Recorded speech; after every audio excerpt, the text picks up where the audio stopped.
Good afternoon. It's Monday the 27th of April, and it's 5.5 weeks since I was last on site earning money for our small business, developing and delivering a training course. That was when the coronavirus really first hit the UK marketplace and sent us all spiralling into a world of uncertainty and, lastly, isolation. Everybody has their own story to tell, and sometimes they're quite sad, occasionally tragic. And I've learned to listen and to try to understand, and where possible, to encourage. For us as a service business, we rely on companies being open, so that we might engage with their staff in training them in computer software. So being stuck in our little office at home, it's just not the same. I miss lots of things, the banter with staff, the joy of recognition when somebody just gets it, the different places I travel, the journey, the way there, and the ability to return home after a good day's work. We've adapted. We've designed virtual online courses, sold a few, not many, contacted customers, heard little, and sometimes they're often on furlough, or simply training is not top of their agenda. But we've still kept in touch.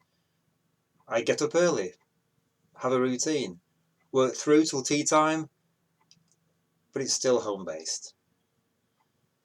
So what have I reflected on from my little office over these last 5 weeks? I value now more things, the things I really miss. Contact with family, live conversation in the workplace, interesting journeys, church fellowship, physical challenges through sport, supported and, for me, engaged in. But I've learned valuable lessons also.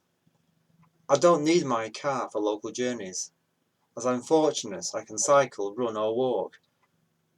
I like to buy local, often through a farm shop.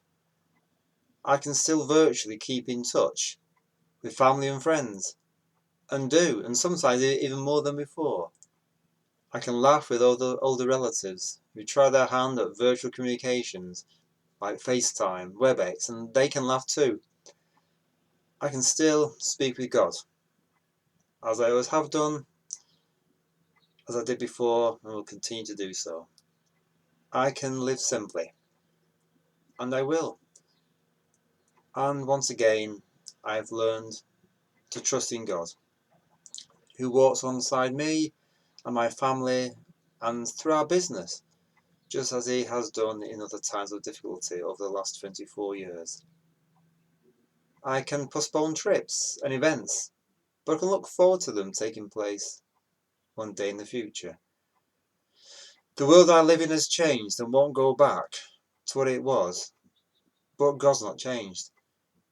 If ever there was a time for taking one day at a time and being grateful for the day that we've been given, it's now. May God bless you all as you travel through these tough days, and I'll see you again in better times with new ideas and new ways of being your important part of God's creation.